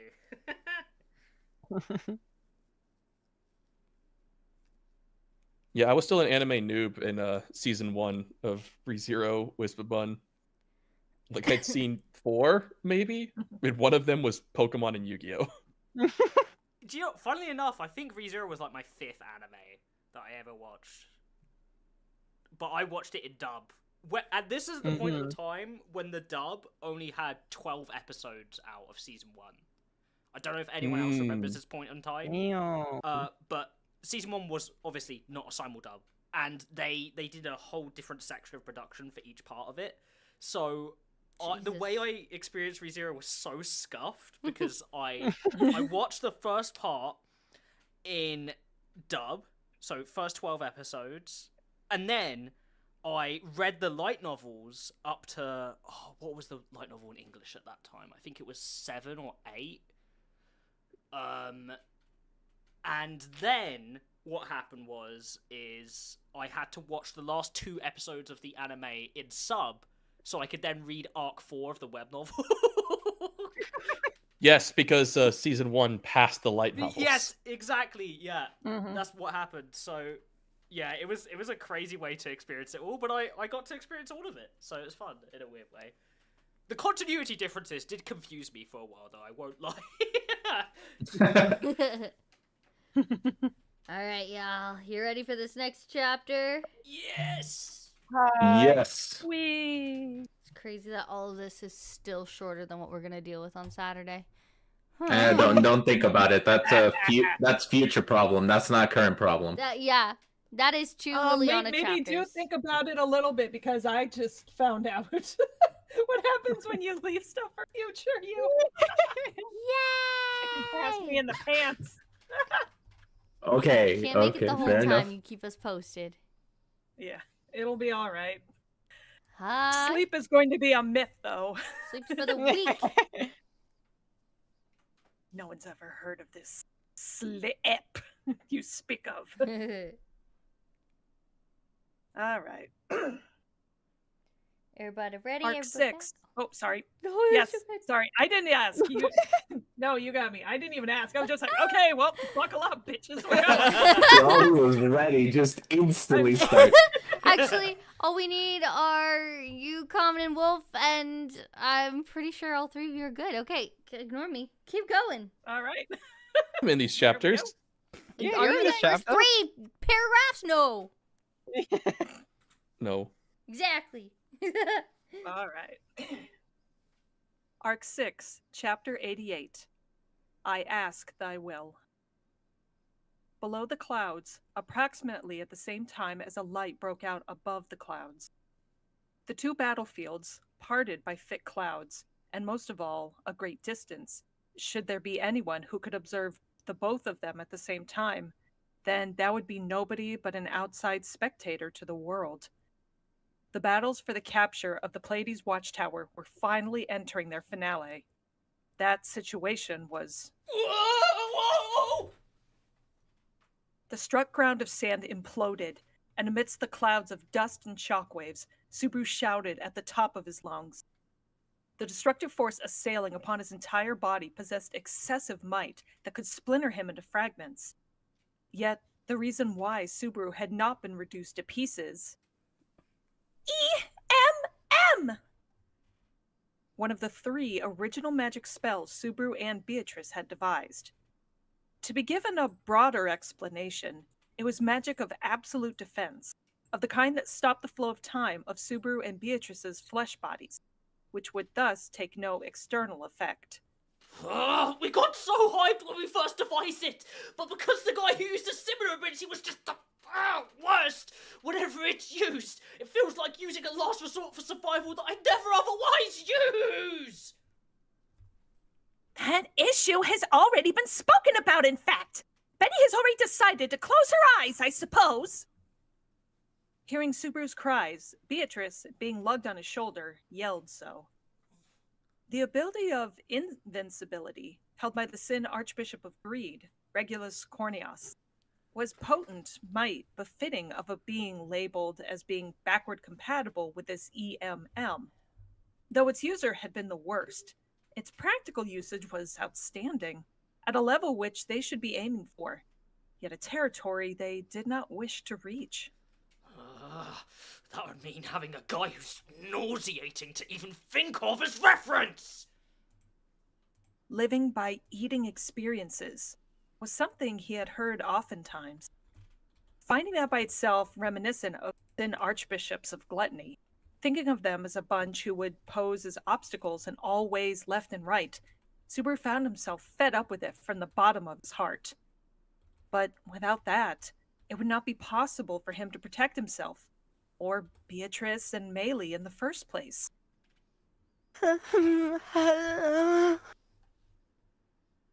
Mumbling incoherently, with eyes closed, Maylie breathed softly in Subaru's arms. Her face writhed in pain, but at the very least she could breathe. Subaru could feel the pain flowing into him lessen bit by bit. It was a sign Beatrice's magic was working as intended, and at this rate, things would certainly start to look better. Hopefully. Probably. It's extremely difficult to keep both EMM and my healing magic up, in fact. If it weren't for Betty, all 3 of us would be dead by now, I suppose. I know! It's just that... As he felt gratitude for Beatrice's scolding, Subaru looked into himself. He had nothing he was able to do aside from clenching his molars and holding back the pain. However, the main problem was his mana. In the first place, Subaru had no choice but to be Beatrice's magic tank. Despite that, he had as much mana as the average person, probably less due to being a failure in magic. Using EMM like this was akin to becoming a filled mana bucket with holes poked in it. At this rate, either EMM or Beatrice's healing would stop. So... There's no way we can stop Maylie's healing! Then we have no choice but to turn off EMM, in fact. You're in charge of dealing with the timing and what happens after, I suppose. Oh yeah! Leave it to me! And I hope you'll continue to treat Maylie, then do as I say, just as I say it, like the good little spirit you are, Bayako! You are horrible, in fact! They bickered, then exchanged glances and released EMM simultaneously. At the same time, they jumped out of their spot and retreated. And right at their heels, hot in pursuit, were the Crimson Scorpion and the horde of witch beasts. Even as they fought each other, they had their eye on Subaru. As per the norm, he was massively handicapped, unable to go far from the tower, and especially in how his target was still that Crimson Scorpion. Should this continue, worst case scenario was that... The witch will... The mere mention of return by death would trigger a release of miasma from him, making the witch beasts to focus on him. As a man with little to show, this was a method he relied on often.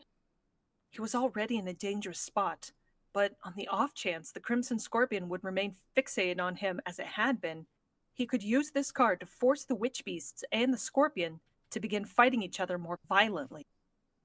However, the risk of collateral was too high.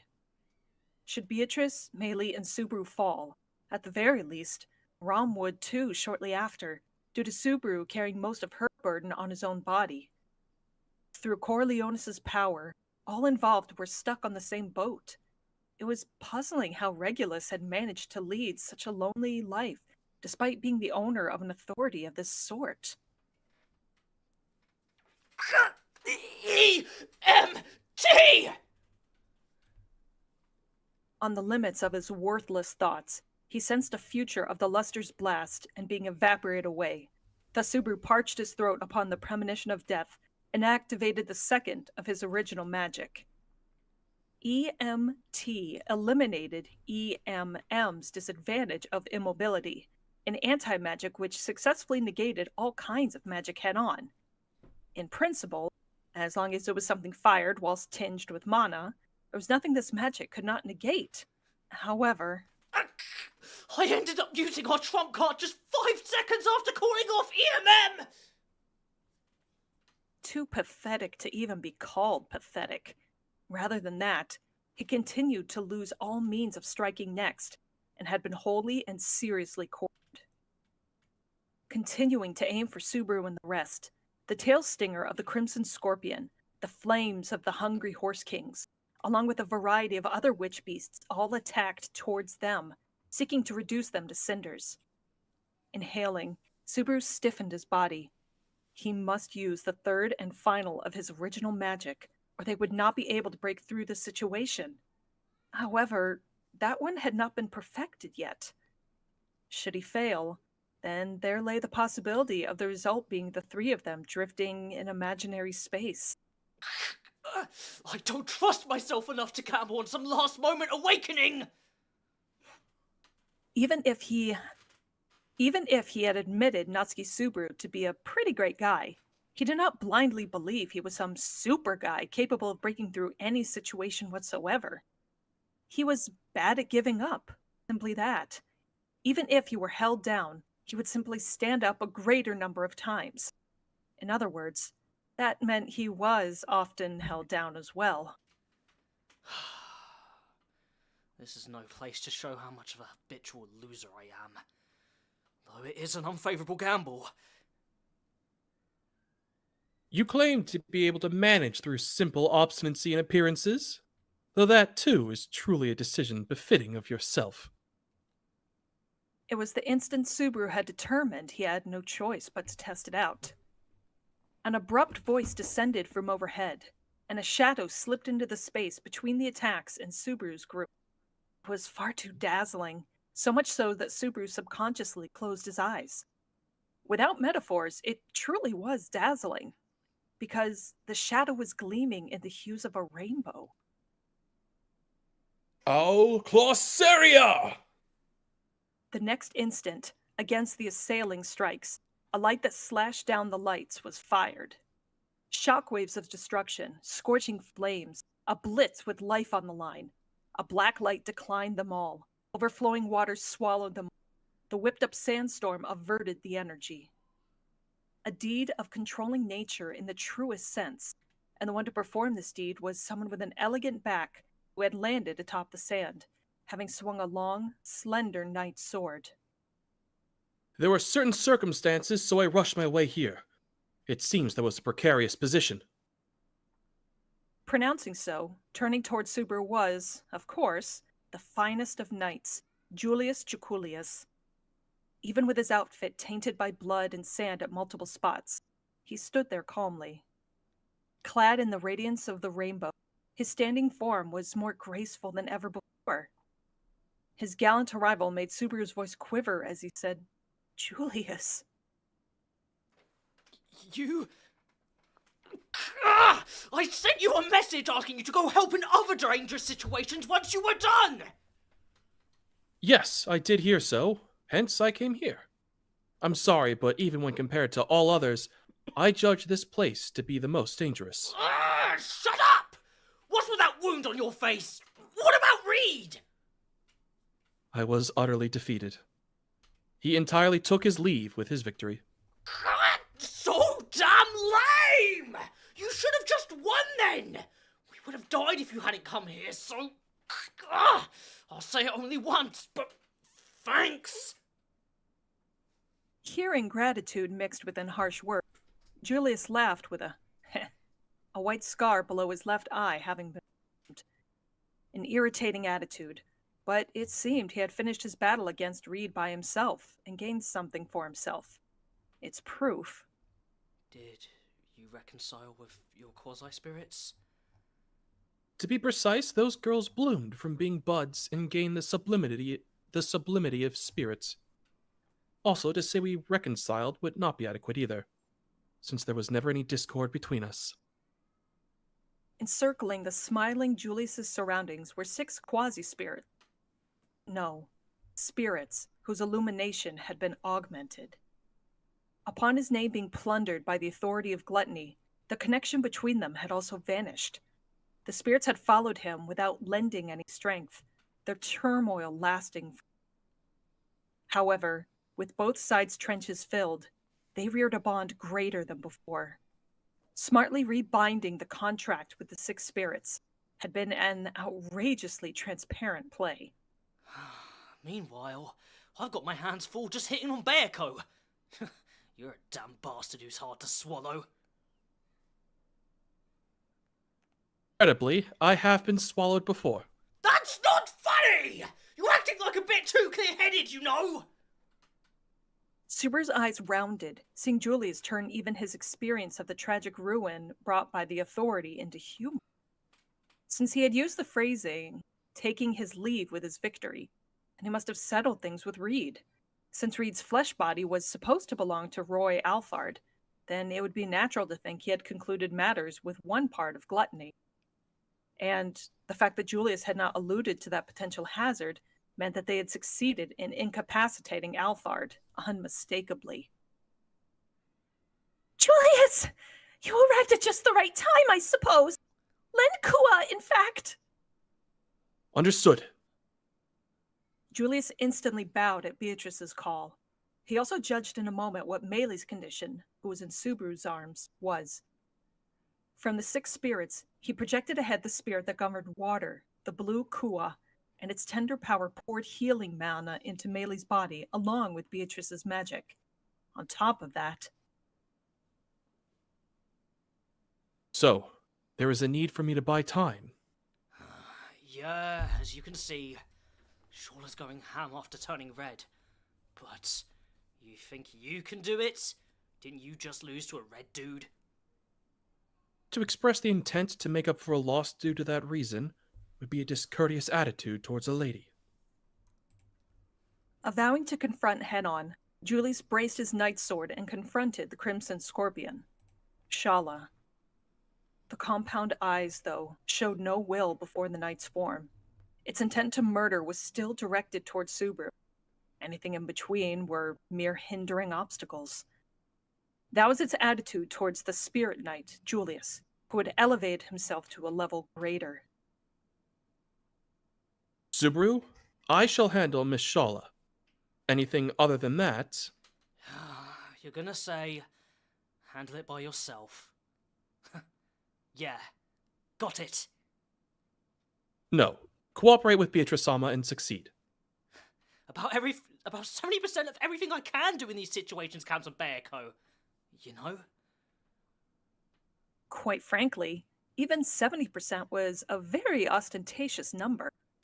It would be around 80% or 90%, what Subaru could take pride in, as Beatrice's contractor, amounted only to a shrewd mind and a number of petty, foxy tricks.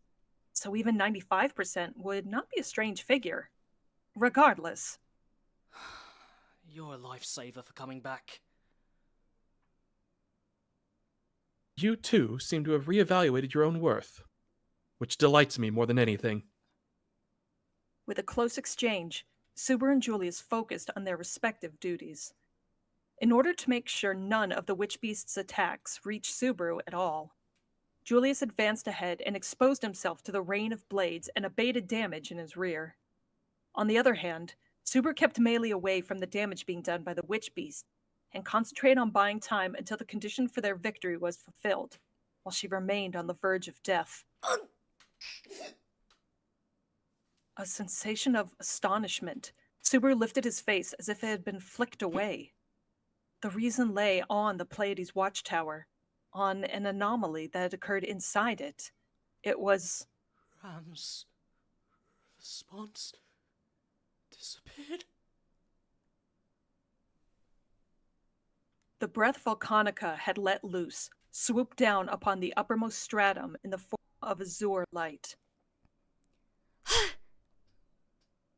Amelia blocked it using the shield device created with all her might, seeking to break through. During the journey through the sand sea up to the Pleiades watchtower, she had utilized shields of ice for bearing the brunt of the rain of corona showered upon them from the tower, but it failed to last even a moment before the dragon's breath. The multi-layered ice shields melted instantly, and the attack, which Amelia had been hoping would be weakened, however slightly, meaning she would be golden, rained upon her. For but a moment, the black monolith at the back of Amelia's mind came up. Perhaps it was firm enough to remain unaffected by the dragon's breath. However, on the other hand, she was concerned that the examination may be ruined should it get broken. On top of that, this was a thought unrelated to breaking through the examination, but... If it gets broken, that'd be really miserable. Handprints, which yielded an odd sense of deja vu, had been left behind on the... Just what connection did it have to herself? Was she perhaps simply overthinking it?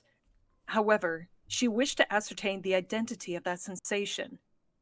That was why she could not lose it, so that she could not lose the possibility. Ha!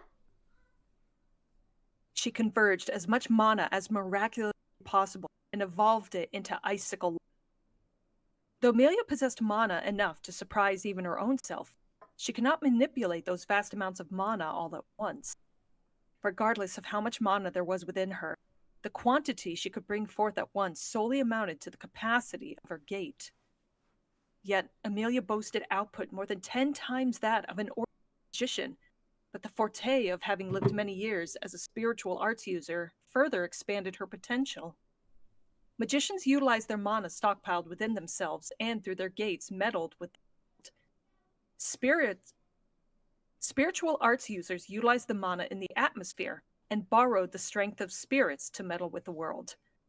And possessing groundings in both of these, Amelia was capable of doing both.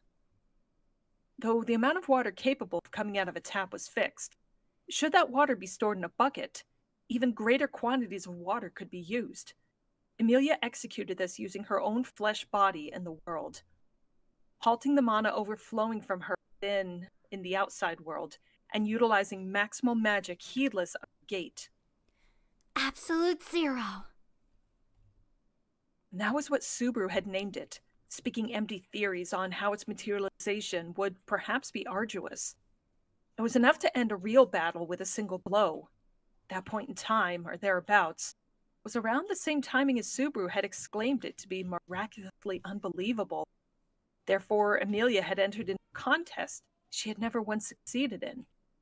And she would make it succeed. If Amelia's ordinary magical power was to be taken as having a value of 1, then the potency of this magic, which utilized the overflown power and materialized, would be close to 10, or possibly even 100. Instantly, a white vacuum swept over the world, accompanied with such strength that even the impossible to halt flow of time would be halted, a phenomenon impossible of being described as meagerly as the atmosphere being frozen. Even the breath of the dragon, which was supposed to be inevitable death, no exception. Azure light and absolute null clashed head-on, their collision yielding a vacuum in the world. Ha! That moment, the two maximal potencies, with not the slightest delay, opposed and extinguished each other. A truly astounding annihilation, accompanied by no sound or impact. and once the time that had supposedly been halted began to flow anew, Amelia readied an ice lance and flew forth. Yeah! With her slender throat trembling, Amelia charged at Volcanica. Wielding strength from the entirety of her frame, her body felt incredibly heavy. Though the used mana itself had been what had exited her body, the burden its utilization put onto Amelia was tremendous. Turning over a bucket with water stored in it, naturally, called for adequate strength as well. Since she had used power akin to turning over a fountain instead of a bucket, it would only be a matter of course should Amelia feel totally exhausted. However, she voiced, I can't lose heart. shouting like that, Amelia poured life into herself. Stamina and mana were different things, yet by making herself hear those words to do her best, she felt the rise of a strength that had previously been asleep. Though it perhaps was something wrong. If the one being deceived was her own self, then sometimes lying was not all bad.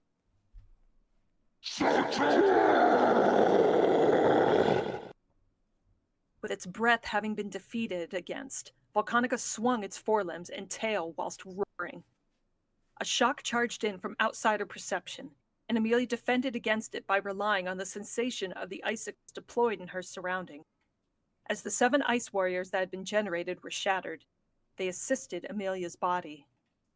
Evading the impact being swung down upon them by leaping sideways, the ice warriors halted the follow-ups of the forelimbs with their bodies, and borrowing their shoulders, Amelia leapt greatly. As the tail whip swung upon Amelia in midair, she reached the height of the 2 ice warriors who were supporting her on their back, a tail devouring the soldiers' bodies as sacrifice.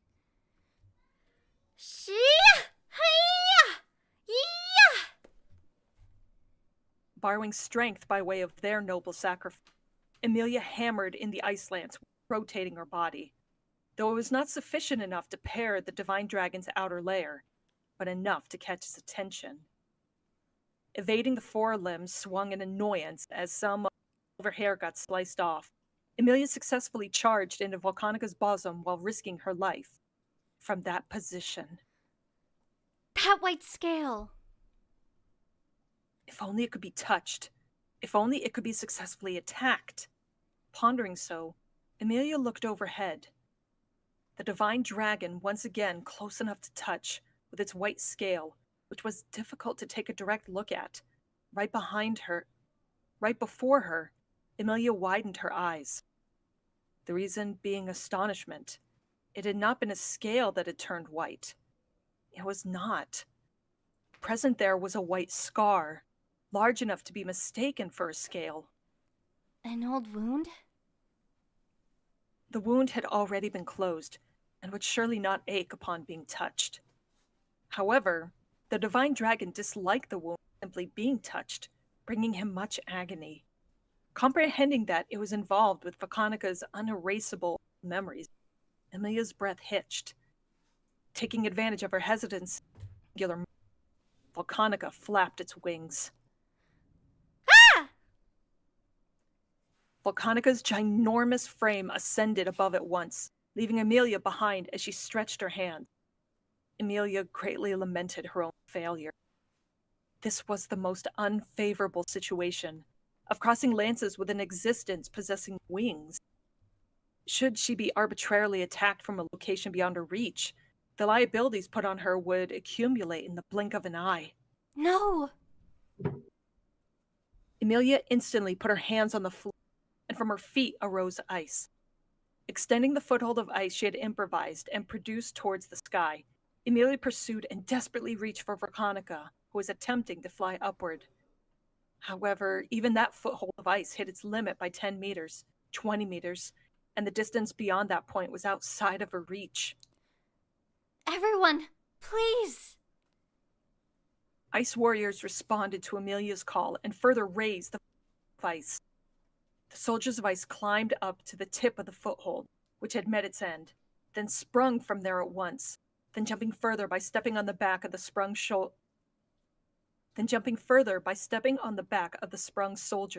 repeating this 6 times, Amelia stepped into the back of the final one soldier. Sorry. The ice warriors she had powerfully stepped on fractured by their backs. However, all the falling 7 ice warriors upped their thumbs and smiled as they crashed. Accepting such encouragement of theirs, Amelia's hand, having jumped the final time, reached for Volcanica's tail.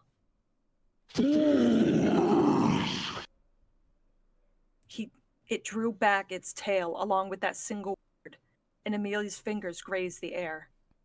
And the drawn tail energetically rebounded towards the dumbfounded Amelia. Midair, nowhere for her to run.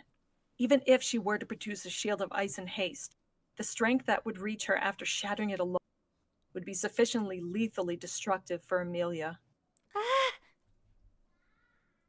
Failure, difficulty. What should she do? All kinds of thoughts entangled within Amelia's mind. Amidst the sensation of deceleration of time, she desperately searched for a breakthrough solution and mobilized every nook and cranny of her body and mind to see if she could do something. She merely did not possess the option named giving up.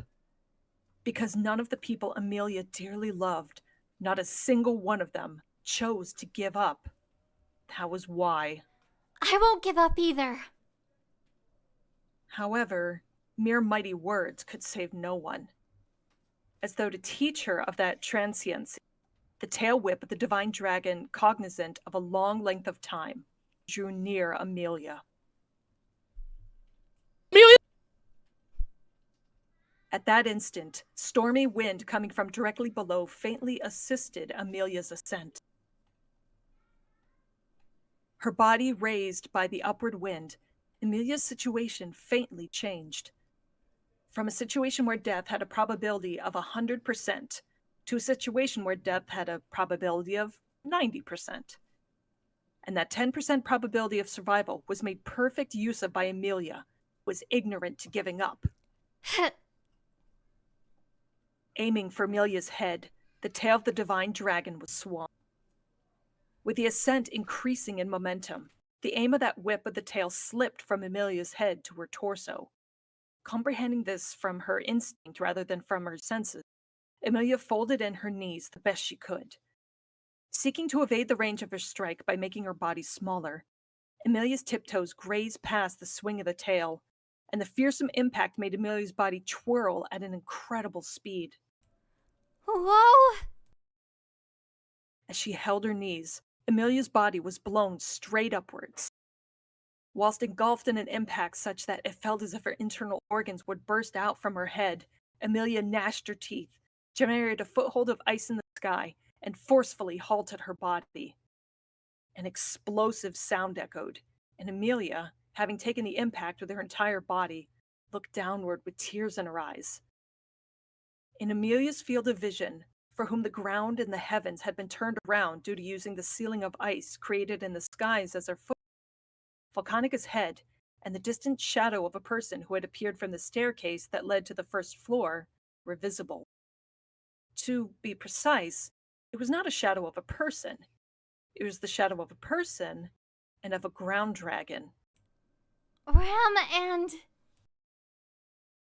It was Ram who had barged in and had reached out to Amelia, assisting her ascent. Visible from afar, Ram had wounds and blood covering her entire body, and Amelia was unable to hide her astonishment upon seeing that she had come running to the place in that condition. But it was thanks to her assistance that Amelia had managed to survive without getting her head hammered. Borrowing her assistance, Amelia once again poured strength into her knees at that moment. Using the ceiling of ice as a she would at once challenge Volcanica and mount an assault. In front of Amelia, though, Volcanica had been displaying odd behavior. Its tail remained in the swung stand. Without glancing towards Amelia, it was looking below. It seemed as if it had set Ram, who had assisted Amelia, as its next prey. However, that was not the case. The ancient divine dragon, what its golden eyes were viewing, was not Ram. It was... Yeah!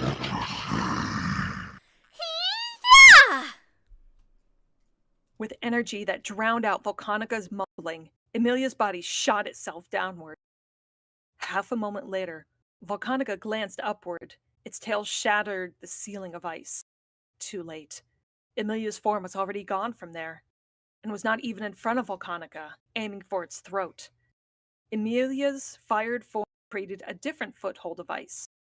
No, a slope of ice. Pristella, at a time she had been running away from Regulus together with Subaru. This was the article she had created in order to not decrease their speed, but rather to increase it further. Creating it while airborne, she glided with footwear of ice. Emilia accelerated in midair, out of the reach of the tail strike pursuing her. A runway of ice was produced in midair, and Emilia's fluttering silver hairs, trailed by the tail which was merely an instant behind, accelerated further and further, and Hey-ya! having leapt out from the runway, Emilia's kick drew near Volcanica's throat with incredible speed. It evaded Volcanica's forelimb, aiming to grasp Emilia, and like a lance that had been thrown straight ahead, it reached the white scar at Volcanica's throat.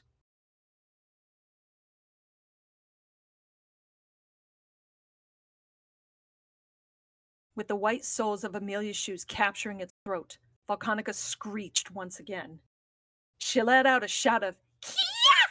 and plugged her ears upon the voice that seemingly fissured the skies, then fell down in one go due to the recoil of the kick. Yeah. Thanks. The ice warriors who were supposed to have become a foothold had fallen, caught the plunging Emilia.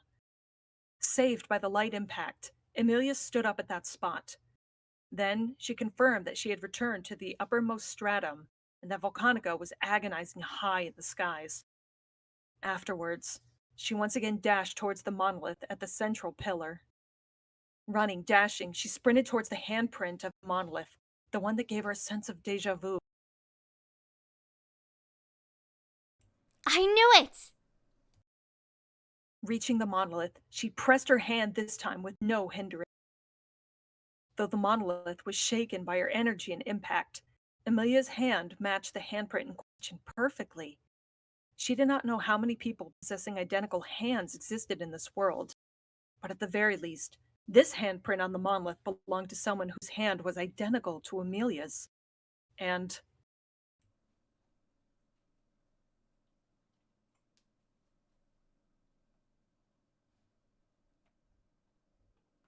Colin, you're muted.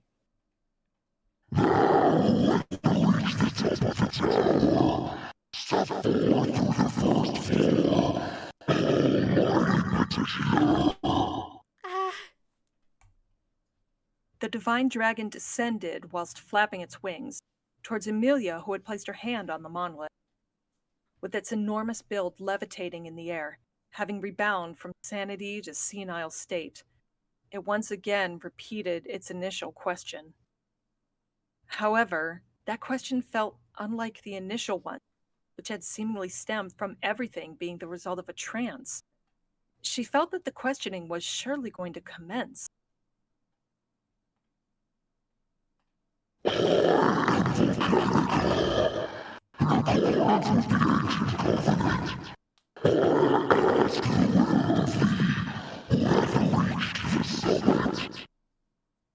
Words she had heard time and time again. I ask the will of thee who hath reached the summit. In other words, I was asking the emotions of the one who had reached the top. What did they wish to do? What did they wish for? What did they come to this place for? For that question, Emilia had plenty of answers. What she wished to do, what she wished for, what she had come to this place for. The answers were many. However, right now, in this very moment, Emilia's urgent desire was...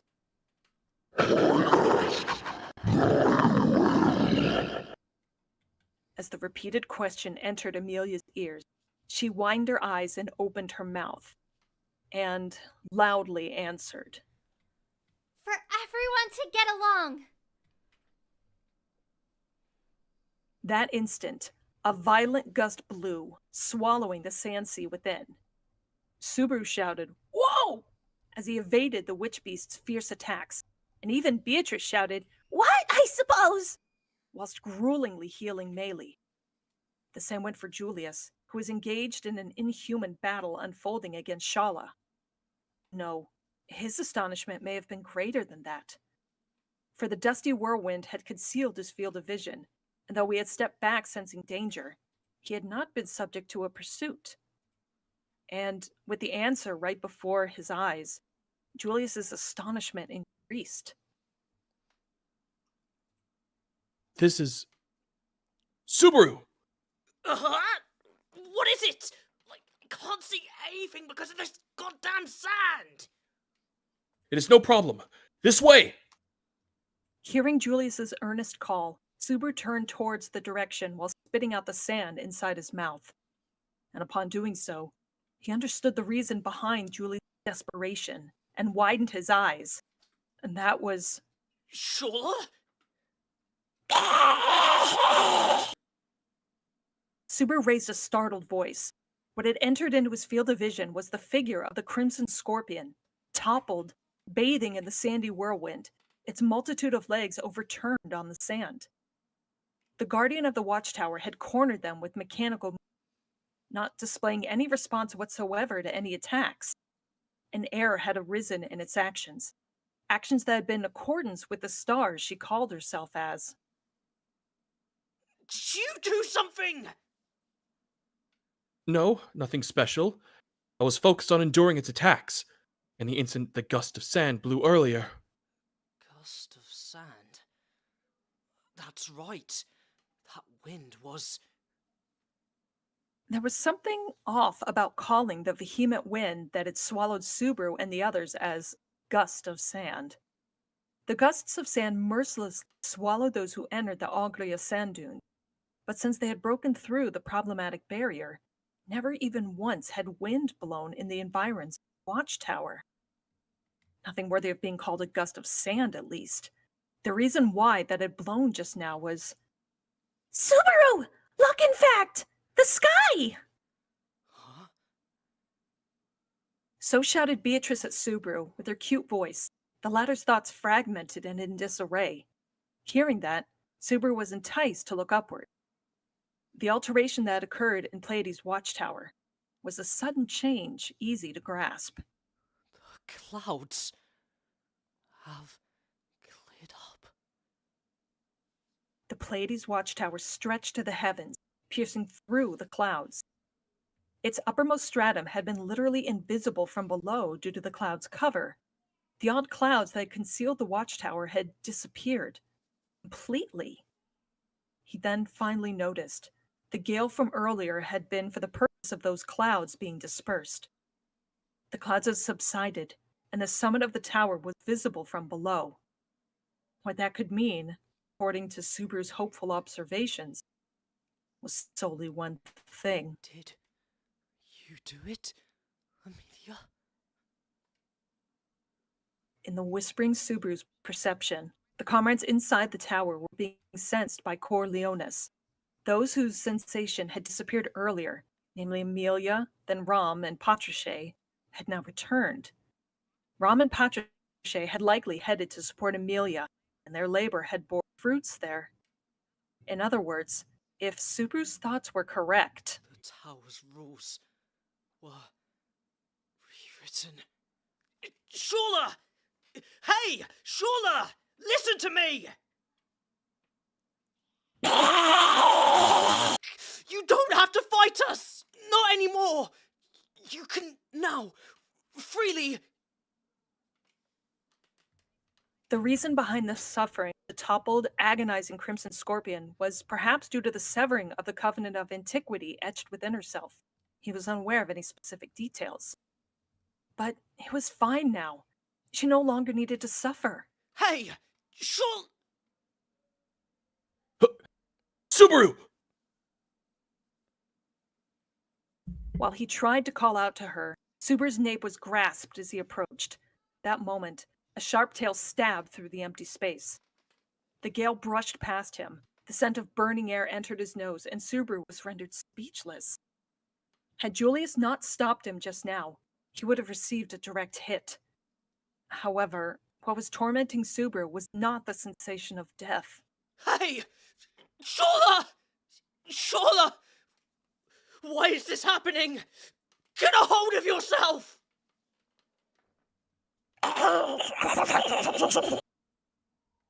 Whilst listening to Subaru's frantic pleas, the Crimson Scorpion slowly returned to its stance atop the sand. The Crimson Scorpion rectified its posture after being toppled, its compound eyes flickering. However, it slowly perceived Subaru once again as drool spilled down from its fiendish fangs. That did not seem to be the behavior of a being with reason. Subaru, it is regrettable, but Pronouncing so, Julius grasped Subaru's shoulder and sought to step ahead. However, discerning his thoughts, Subaru gripped his arm and restrained him. He could tell that Julius was kindly going to take up the role of the villain, but he could not allow him to. To save her. That's what I resolved. I am going to save her from this. you mean to say that it is your duty as her master who is unaware of being her master? No. Shaking his head horizontally, that was how Subaru responded to Julius's words. That was wrong. Subaru wanted to save Shala not because he was her master. It's not because I'm her master. I was moved by her kindness. That's why. It's the same as Bayako. How can you leave someone who was always all alone in this stupid tower of sand and cried because of how fun the days she had spent with us were for her? Gnashing his molars, Subaru declared so with Julius's arm still in his grip.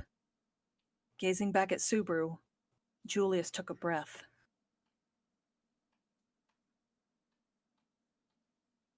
Such obstinacy. But that is what should be done. Julius? No, I was impressed once again. I had put up appearances once. Then, they must be put up until the very end, you see? Faintly smiling, Julius answered so whilst touching the wound on his left cheek with a finger. Subaru narrowed his eyes at his answer and noticed a soft sensation grasping his free left hand. The one behind that action was Beatrice. She was peering at Subaru with her round, utmost lovable eyes in this whole world. Meili's no longer in critical condition, I suppose. What remains is to... Will you help in getting her out? How brutish would Betty be should she refuse now, in fact? Jeez, Subaru is a truly hopeless Aikata, I suppose. Beatrice's reply made Subaru give a bitter smile as he scratched his head. Subsequently, firmly grasping the hand of his precious contracted spirit, he faced the Crimson Scorpion. Shala, once again. The two spirit knights, standing side by side, faced the young maiden who must be saved. And... At this point, both my mind and body are totally drained. So, hurry up and get saved, Shola!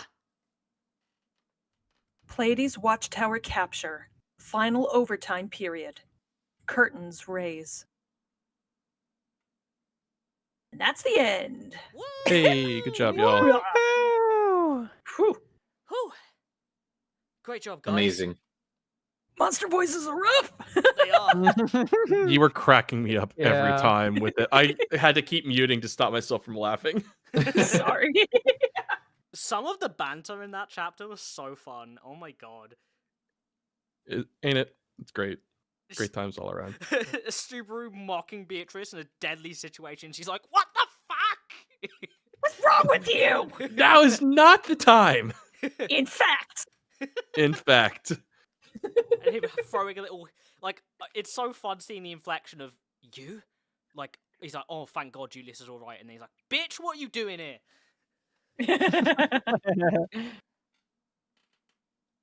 Oh, But that has been quite a long stream, so I think it's probably a good idea we call it for here for the stream for now. Yeah.